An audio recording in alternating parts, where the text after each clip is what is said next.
went from the bonnet, found face down on the floor. 2, 3. Paediatric trauma It's call. a stabbing quadrant. 25 feet from a ladder onto his back. He's really unwell, and I think anaesthetics need to see him before he goes to theatre. Daphne? Daphne? How is everybody then? Chilling? Kings A&E, how can I help? Kings College Hospital, London. I got stabbed. I know, it's annoying. My head. One of the busiest A&E departments in the world. I want top to toe, head, chest, abdomen. A place where love, life, and loss Don't bloody die. I love you too much for you to die. unfold every single day. All the patients you're about to see were treated in just one 24-hour period. A&E is always like a traffic jam. Can we get a trolley? You've got to realise that there's awful things that can happen to you. I'm so sorry. Life is unpredictable, so it's important that your nearest and dearest know that you love them. You have to tell them that you love them. You must get better and come back to me. I don't want to lose you. Because there may come a time when you're not around to tell them.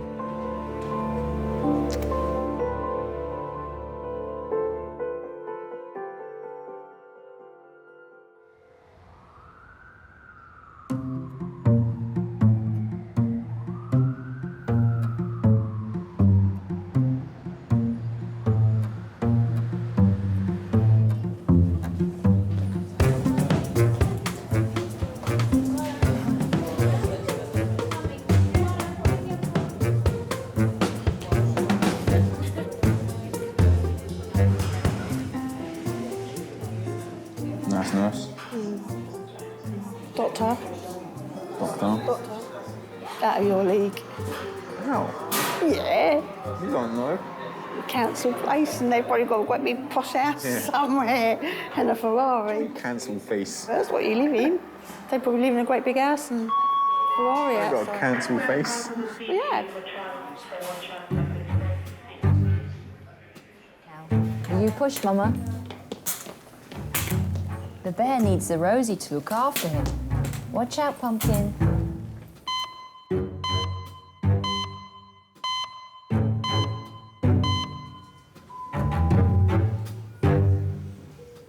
In charge of A&E today is trauma consultant Dr. Des. All of my career has been leading towards becoming a trauma consultant. This is what I've been working at for my whole adult life, is to be dealing with trauma. This is where I want to be. And you can't very well ask for something and then complain when you get it. A&E Kings staff nurse speaking. Yeah. Des, Yeah. there's a cardiac arrest on its way with a query subarach hemorrhage. They're asking if they want us to go straight to CT. No. No, just bring them straight in to here then. Resus. Adult red phone, 10 minutes. That's adult red phone, 10 minutes. When a patient has a cardiac arrest outside of hospital, their chances of surviving it are extraordinarily slim. 56-year-old Malcolm has been rushed to Kings from his home in Kent after suffering a cardiac arrest. What's more important than surviving the cardiac arrest is your degree of function afterwards, and how well you are and able you are to return to your previous life as you knew it. And that's very, very, very slim. As Malcolm would have witnessed collapse, was very, very agitated with his wife, found to be in cardiac arrest, had immediate bystander CPR, had one DC shock within 4 minutes of collapse. So collapse time was? That time was about 2.5 hours ago. How long do you think he was in arrest for? Just for a couple of minutes? 4 minutes. Fine, lovely. Yeah, that's what I thought.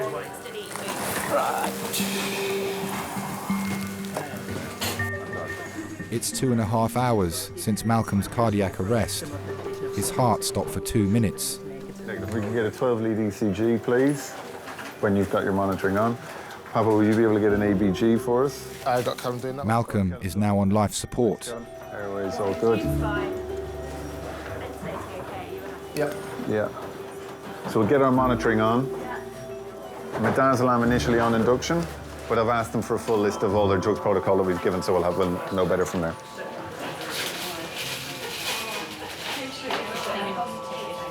We met at work. Actually, we didn't meet. We spoke on the phone for about 4 or 5 years before there was a relationship. Yeah, I suppose you get a good idea in your head of who somebody is over such a long period of time. When I was due to leave that particular job, I realised that actually I was leaving Malcolm behind as well. And that seemed like quite a painful thing. When he phoned me and said, "I'm in love with you," I said, "I feel the same." So we met on the 29th of May 1998. And on the 29th of May 1999, we got married. So he's probably an inferior MI. I'd still like to get him CT straight away while we get cardiology to come and see about whether they're going to take him up to the cath lab.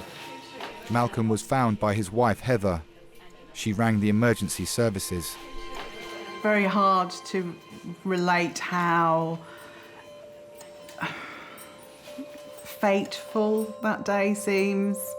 That I should have been at work and due to an accident on the motorway, I turned around, and then due to traffic on another motorway, I turned round and came home and was there at the moment that he actually had a heart attack.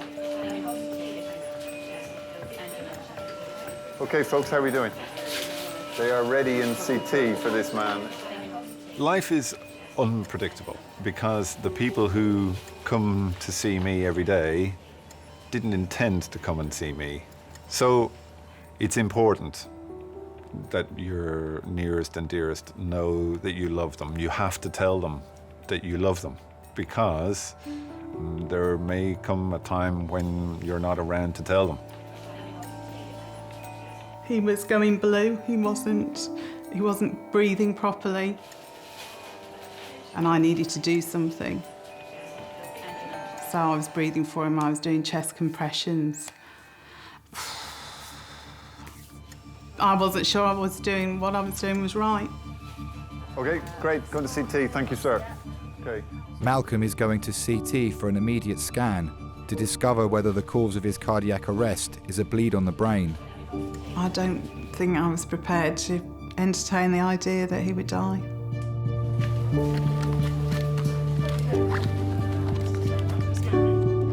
I wouldn't allow myself to go there.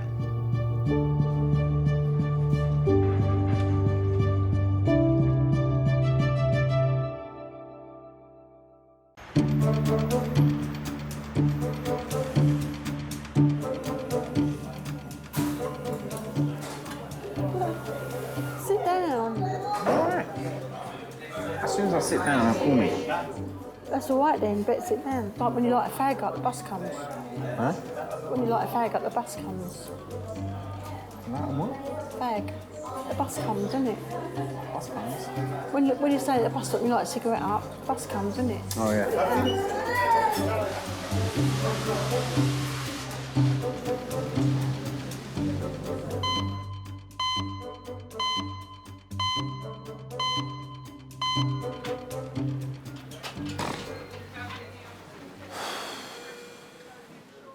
Ooh, ooh, ooh, ooh. 36-year-old Phil has come into A&E with chronic back pain. Hello, Mr. Brown. Hi, you all right? The painkiller settled the pain at all? No.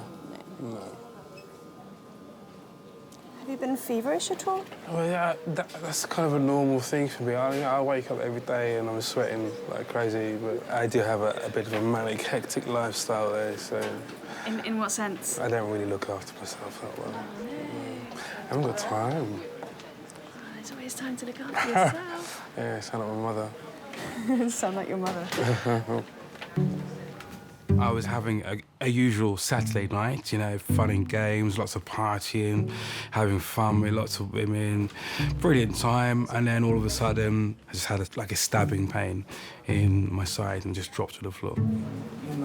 Had to be carried out of the venue, put in a taxi, came back home, woke up the next day, couldn't move, and so I literally just lay on the sofa all day. What work do you do? I'm an events manager. I see. Fashion week, parties, nightclubs, festivals. That sounds pretty good. Yeah, it's a good job, but it's very it's very hectic. 24-hour party people kind of thing. Yeah. Oh, jeez. The job is to be the biggest hosts in London. You know, get the party started, make crazy cocktails, you know, get people up dancing on the bar, dancing on the seats, dancing on chairs, all that kind of stuff. Get home at 5, 6 in the morning, get up at 8:30, ready to go. There's me complaining. But it's not like a normal job, you know, you get into work and the first thing you do is have a shot of tequila. Like I say, I'm 35, but you know, I still kind of kick it with the youngsters, still kind of go out, have my fun, kind of show them how to do things kind of 35-year-old style. 36, going on 21 maybe. How long has this been going on for that you've had the sort of blood in your poo? Good 3, 4 years. How's your diet? Is it full of fruit and veg and fibre?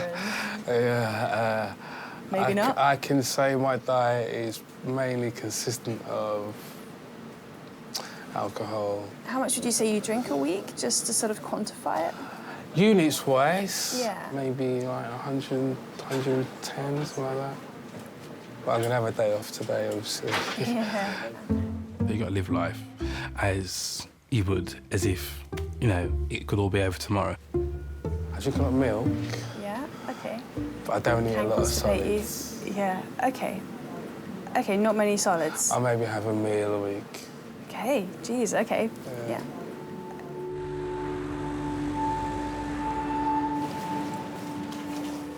Malcolm is having an emergency CT scan to discover the cause of his cardiac arrest. Doctors are concerned that he might have a bleed in his brain. His wife Heather is still travelling the 50 miles from their home in Kent. Malcolm retired about 3 years ago. Got up at 4 o'clock every day to go to work for many years. Driving into London, he was going to really relax and enjoy his retirement. He learned to play the guitar. He started doing clock repair. We were very, very keen to get a dog when Malcolm retired. The dog was an important part of our life. I suppose he was our child substitute. He's my child substitute, having lost the ability to have children. Malcolm walked him every day, every morning, and usually we walked him together every evening.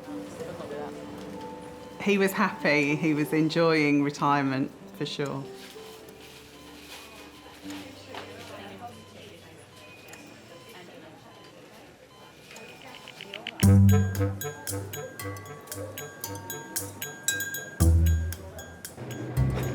Hey baby, I think I'm gonna marry you. Is it the look in your eye? Who cares, baby? I think I'm gonna marry you. You're shy, oh shut it. There's a pig, mate, flying.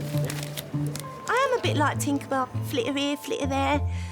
You know, spread a little magic. Do you remember Pigs in Space? A little bit of fairy dust. Do you remember Monkey Magic? Pig's hair. You can keep that. You might as well, because you're going to need it again. If I can make someone smile, then that makes me happy. Yeah? You okay? No, not really.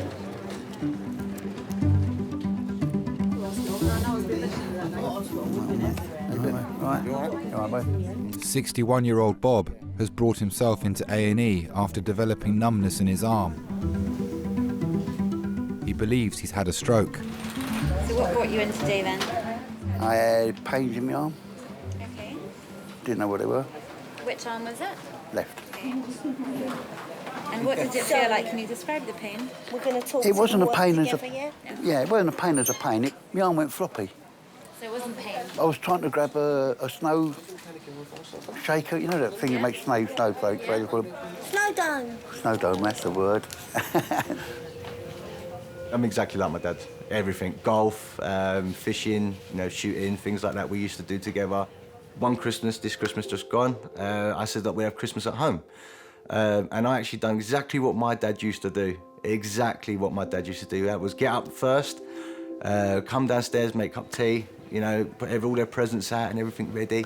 I used to shout from the bottom of the stairs, come on, down you come. And at that point I was like, that's my dad. That's my dad right there, you know. I can't believe I'm actually turning into my dad. Right, no moving there, Rob. Yeah, go on. Scratch. You're so quick, aren't you? I told you. Okay, and do you have any medical problems, generally? I've got crumbling bones. What's that? Osteoporosis? No, I don't know what the name is. You don't know what it means? No, all I know is I've got crumbling bones. Oh, really? I was told in 1998 that I wouldn't walk in 4 years' time They didn't tell you why? because of my bones were crumbling. Anything else? Skin cancer. Yeah, no. You have? Roll it out. Have you had skin cancer? He's got skin I've got it, cancer. yeah, I've got Where it. is that? All over. Was that as a result of like sun exposure, or do you know why? Yeah, it they happened? said that. Sun. Okay. Do you know what type of skin cancer you have? Is it benign? Is that the word? Yeah, is it benign? Yeah. It's not malignant then? Malignant, one of them. When my dad's sort of ill or anything like that, it worries me. It does worry me because he's at home by himself, you know, no one's there, no one's around. My mum's working all the time, and my mum only pops back every now and again to see if he's okay. He tries to do the best he can. He really can't do what he used to do. Your sort of skin, Yeah. right? You've got that dark skin. Yeah. Rub olive oil in it. Yeah. all- My skin's not dark enough to It see, is. unfortunately. Just it Like is. a bright red. Look, white. Yeah. Yeah. Brownish. Yeah. Olive oil. Nothing. He's one of these people that you can't tell him what's right and what's wrong, because he knows. He's like God. He knows everything and he knows how to do everything. You won't find another man like him. Gives you wrinkles, apparently. No, it don't. My mum. If you see my mum, mum's Welsh. Yeah? My mum's white Welsh. Very good. And yet she looked Mediterranean, didn't she? Really? Really? She looked really Mediterranean because she used olive oil. Yeah. That's what she ever used. It's gonna fall off. It's gonna fall off. Don't want him to fall off. Oh no, oh no. George.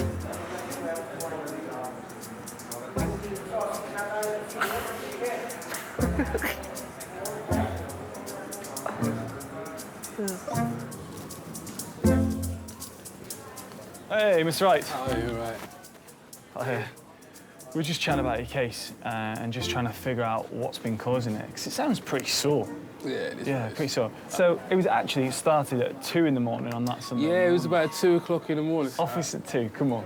I think I was in the office. Is this a euphemism? What is the office? The office is the pub. No, the office is the office above the bar. Paperwork above the bar, yeah. I've got lots of friends from school who I'm still in touch with, and from uni I'm still in touch with. They're doing like 9-to-5 jobs, and you know they've got houses and mortgages, and you know married with kids.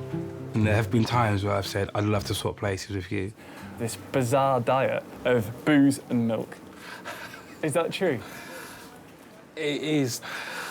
I know it's a strange fact, but I don't really get a chance to sit down and have a proper meal or cook myself a proper meal. Phil, on the outside, looks like a fit guy, but he's clearly pushing it hard. And I think that his body was starting, even as young and fit as he was just starting no longer to be that youthful, bouncing back, amazing piece of equipment that maybe it always was. Sore down here? That's fine. Okay. Sore up here? Ah, yeah. Are you sore here? Christ. Oh, one of my French. Yes, I am, yes. Whew. Okay, right, let's see how far you can bend forward. Touch your toes for me, see how far. That's appalling. It's like, that's the granny version. I know, yeah. Okay. Everyone has done things which, were foolish or they regret. And yeah, I'm 100% one of those people. All right, straighten up. Okay, and then just be a teapot to the side. Slide your arm down that leg, like I'm a little teapot. See, that's it. That's appalling.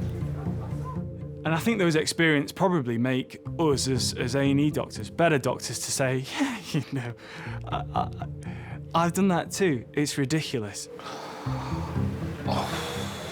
Probably my style, rather than saying don't do it, just being like, look, you're pushing the envelope here, and I understand why it's fun and why you might be doing it, but you're close.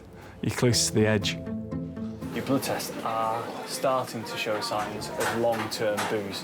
You're certainly drinking to a level where your body's feeling it. Yeah. That's all I've got to say.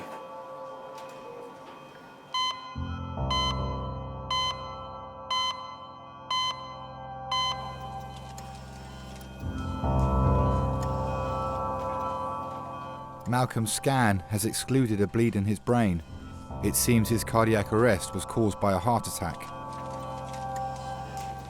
When a patient has the cardiac arrest, you're in effect trying to perform a miracle. And I'm not saying that to give myself any sense of self-importance. It's literally, if the great man has decided that your time is up, then we are working against him and nature to try and turn that around. I can ask his wife to come in. She's outside and she's quite anxious to come through. I do remember getting to Kings and the ambulance crews were standing outside, and I remember saying to them, did he survive? And they said, yeah, he's holding his own. So,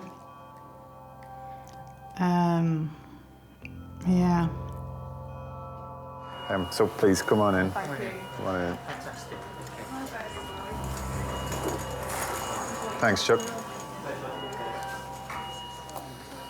Heather has arrived with Malcolm's youngest daughter, Sarah. With it, she needed near me. I'm a great deal for talking to my patients, even though. When relatives come in to see patients, they want that person back. They want their spouse back. They want their son back. They want their mother back. This is who I have lived with. This is the person who I've spent all my years with. The guy who always puts his keys in a certain place, the guy who loves going for walks in a certain wood on a Sunday, the things that make people individual and unique, and that's what they want back.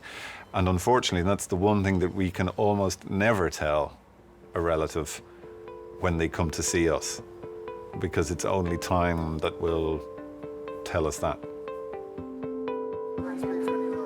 Malcolm's condition remains critical. He's been transferred to the cath lab for an emergency procedure to unblock the arteries in his heart. Okay, let's look. Okay.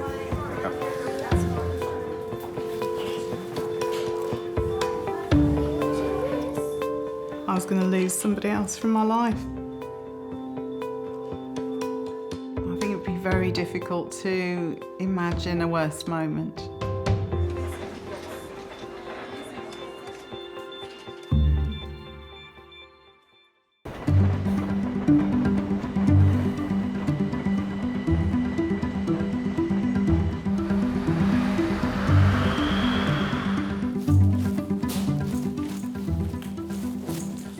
I bet he's up being mad.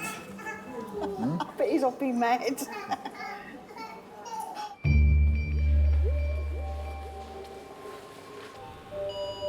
Malcolm has arrived at the cath lab. Watch his feet on there.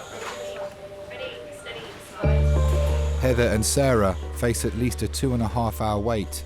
As a team of over 8 people, will attempt to restore Malcolm's heart function to normal.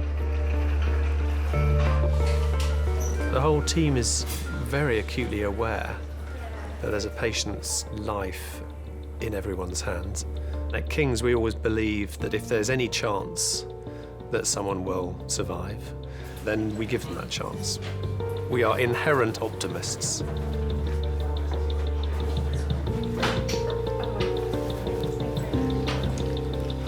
Okay, change over a wire to the right guide. The cardiologists are passing a fine catheter through an artery in Malcolm's groin, all the way to his heart. Nice long injection now, because I want to see this LED, looks correct to me. This will allow them to discover the root cause of Malcolm's cardiac arrest and hopefully restore the blood flow to his heart as quickly as possible. Could I have a 2x15 Rugen balloon, please? 10 minutes. So I'm going to take this balloon off. But there are factors outside the team's control. Heather's resuscitation of Malcolm was the most crucial thing. It is those first few minutes that are the most important. Those are the few minutes where the heart is not pumping, the brain is starved of oxygen, and if you don't manage those first few minutes well with effective resuscitation, the brain is damaged, and it's damaged irreversibly, and there's nothing we can do about it. Sitting outside the cath lab, I think, was probably the most anxious I was for the whole time. Thinking, did I do enough? Did I breathe enough for him? And would it be him? Would it be Malcolm at the end of it? What I've found is he's got quite bad coronary disease. Right. He's actually blocked a very important artery down the front of the heart. So what I've done is I have opened that artery up with a balloon, get some flow down it, which is fine, which is very straightforward. You've got cause to be optimistic, but we've also got to be realistic as well. We're not going to underestimate what's happened today. He said there's no reason why he couldn't walk out of here at the end of this.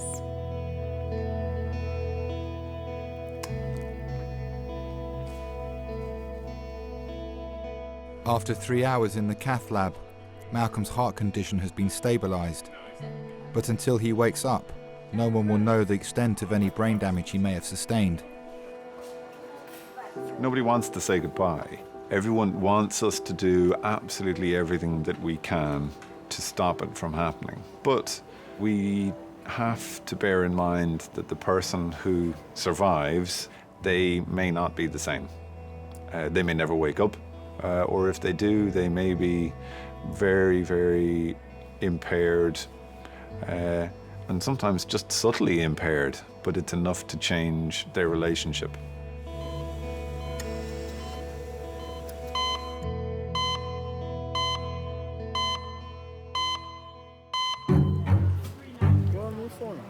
It's nice. I'm gonna get a blackberry posh. Number 14 is going to Blackberry posh? But I'm not posh. I always wanted to do something like this sort of work.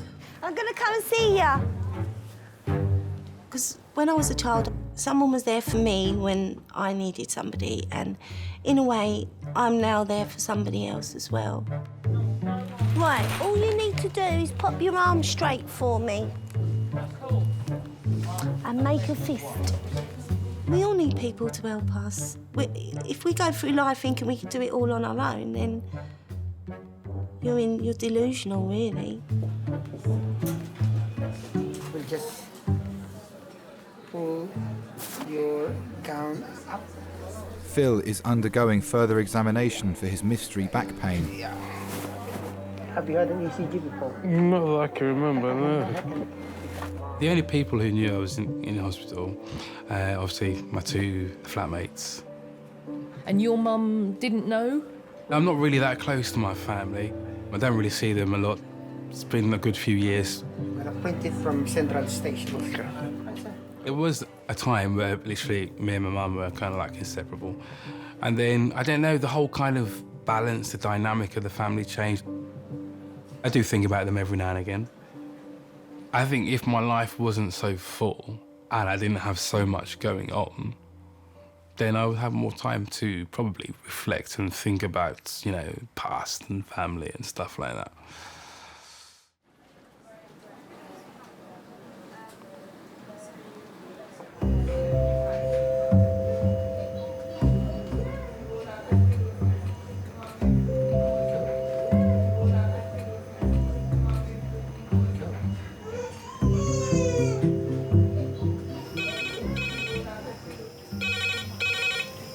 King's ED? Yeah. Yeah.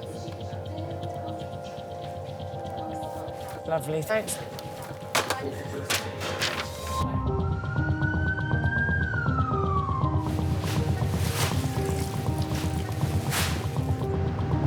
A 12-year-old girl has been knocked down on a pedestrian crossing on her way home from school.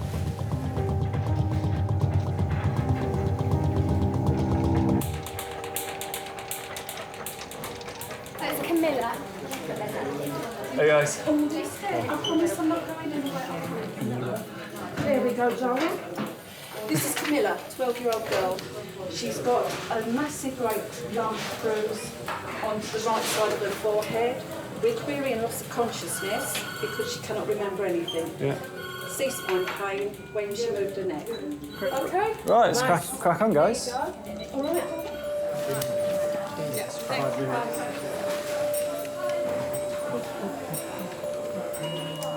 Camila and her mother Nora are originally from Lithuania. I'm very scared, very scared. All of us are here just to look after her. You be strong, Craig. Keep it together. And then in half an hour, we'll know everything that we need to know. And you can take a deep breath. You'll be all right. Tu nepajusi, dukruk neverk, prašau, šitiek laiko neverki. Man labiausiai tai rūpėjo jos galva. Labiausiai bijojau, kad gali būti smegenų sutrinkimas ir dideli rimti lūžiai. All right, well done, Camila. All right, sweetie. Kite to papasakoti, taip jausmus tuos perduoti tiesiog neįmanoma, nes tai yra tavo vaikas. Galėčiau pasakyti tik tiek, kad tuo momentu norėjau būti jos vietoje aš pati. Skauda? Neskauda. Labai greitai supranti, kad gali netekti pačio brangiausio žmogaus.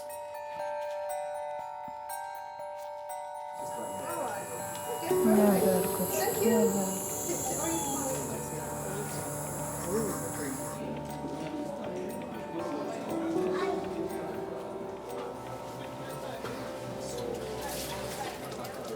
"61-year-old Bob has suffered a stroke. He's being kept in overnight for observation. Going to miss you with golf tonight. We might actually have a good score. Yeah. Without you. Can't do the things he used to do. You know, play football with us and things like that. He can't do that anymore.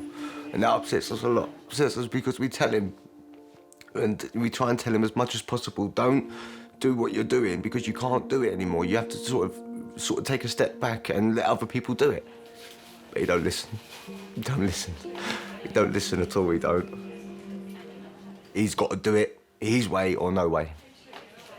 But the doctor confirmed you had a stroke. Did they see something in the scan? Yeah, he said I had a stroke. Yeah. I had a mild stroke, yeah. A mild stroke. Don't want him to go, to be honest. That's the truth. I don't want him gone. And, you know, my mum's going to be lost without him. I'll be lost without him. My brother will be lost without him. It's not all right. You pull, you push. I think she's got a life of luxury now.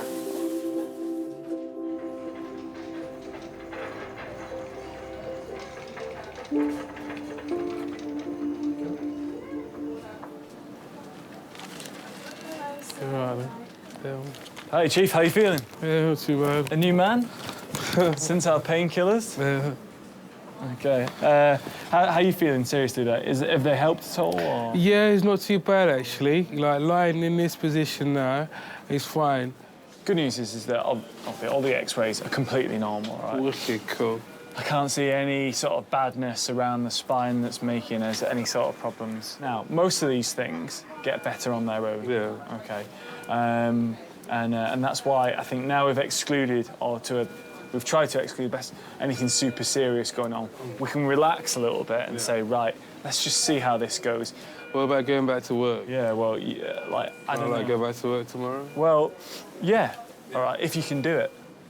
If I've got the painkillers, yeah, and the painkillers. Be careful on the source with the painkillers because they will massively decrease your tolerance to it. And if by accident, you slipped over and fell on some booze and it went in, right, be careful, be really, really careful because it will decrease your tolerance and it will just come on you like a stack of tons and then you'll end up like mullered. Does that make sense? Yeah, it does make loads of sense to me. Yeah, sweet. I think we've pulled you apart to enough of a degree today. Oh man, to be fairly confident. Just no partying for me tonight then. Yeah, this is it. Stay in. Home with that milk of yours. You want a shot? Yeah, I'm just having some juice. We'll bring you some cheesecake. Apple juice, yeah. All right, quality. You're going to come and take all this palaver off you and make you look like a normal person and then you'll be free. Wicked. Nice one. Thank you very much, guys. All right, nice to meet you. Oh, yeah.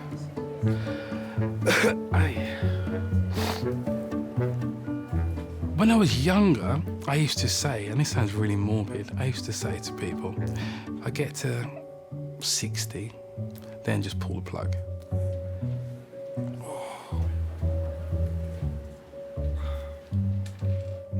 But now, at my age, I'm thinking, okay, maybe give me a little bit longer. So, yeah, I'd like to live to be an old man.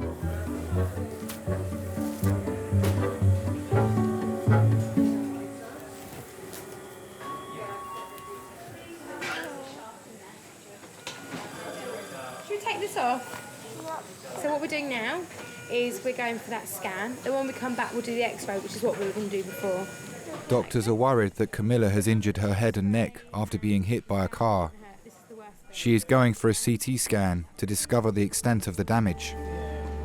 Tuo metu, kai Lietuvą užklupo krizė, palietė labai daug žmonių, tame tarpe ir mano šeimą. What we're going to do, we're not going to put the blocks back in, but we need you to keep your head really still, okay? So we don't want you to shake your head or nod, just nice and still. Pusę metų aš gyvenau viena, be savo dukters. O paskui gyvenimas taip, darbas, namai, darbas. Okay, so just close your eyes for a moment. Just going to use a red light, just I don't want to get it in your eyes. Okay, that's great. Kai leidėsi į metro su eskalatorium, tu atsistoji dešiniai pusėj, o kiti kairė pusė bėga. Ar tai lipa žemyn, ar lipa aukštyn.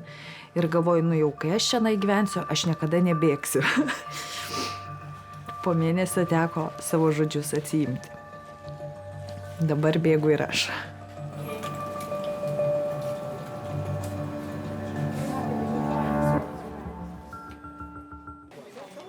So what's happening? Are you working here now? How are you? I'm all right. I always stay true to myself and my conscience, and if things don't go right, I know you'll get through it. You'll get over it. I'll be there in a minute. Okay, thank you. As long as everything's ordered first, all the bloods. Everything's ordered? Yeah. Okay. Because I've got over so much already that anything else is just like water off a duck's back, isn't it?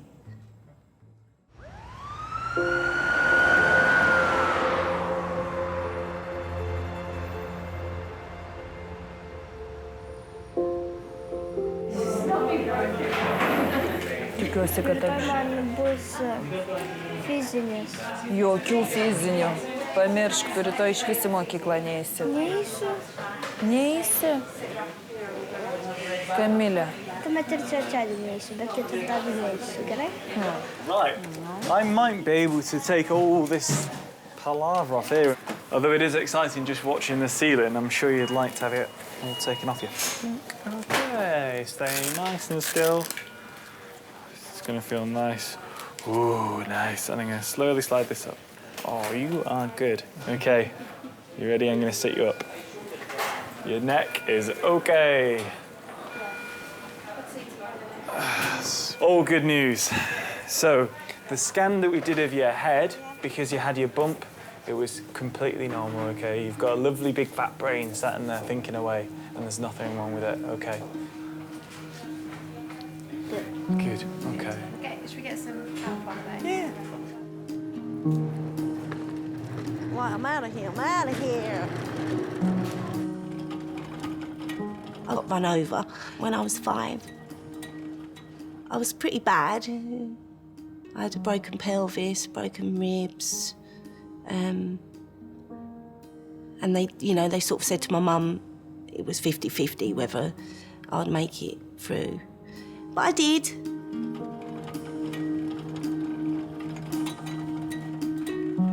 It left me with a squint. The impact, I had to have operations on my eyes. I think that's why the bang on the head, that's why I'm like I am,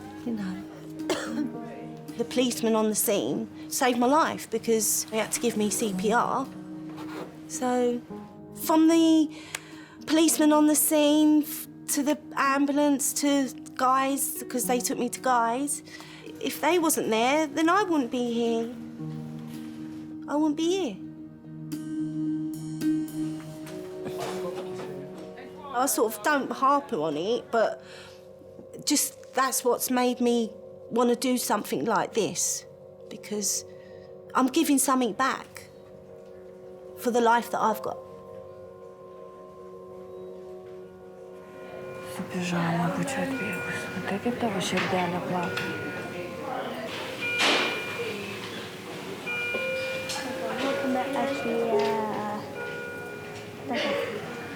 Oi, kaip krenta. Apie močiutę. O, kyla, žiūrėk, klausyk. Tai reiškia, aš pasiilgau.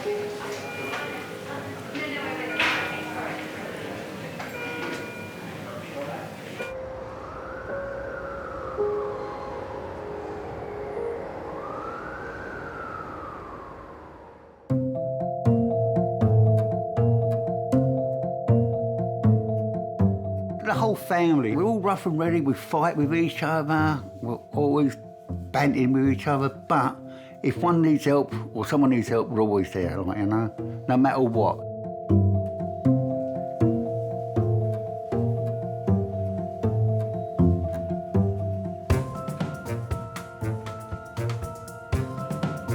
I got to a point where enough is enough. I handed my notice in and they were like, well, we're going to move you to something which is kind of not so kind of crazy. And I was like, okay, we'll give it a try. So I've moved, and so far so good. I'm having a really good time, still doing the same thing, but the same thing as in the same job, but less alcohol.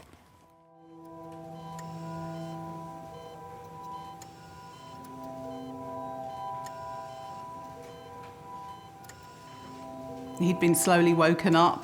There was a group of nurses standing round his bed, and as they moved away, he was sitting on one side, leaning, just looking at me and said, "You're late." Do you slap him? Do you hug him? What do you do? You're just glad that he was alive and that he was okay, and it was him. We go down the seaside, go down the water, shall we? Yes. For Heather, she is my life. And,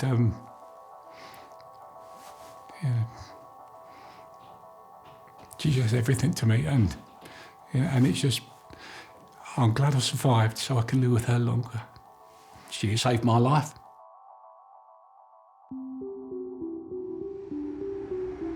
There are certain things that happen in your life that make you look a little bit more closely about who you are and what you're doing. You can call it a wake-up call or life event or whatever you want. So we should take into consideration our work, life, family, everything, every now and again, and just think, are we really doing the right thing? Are we really happy?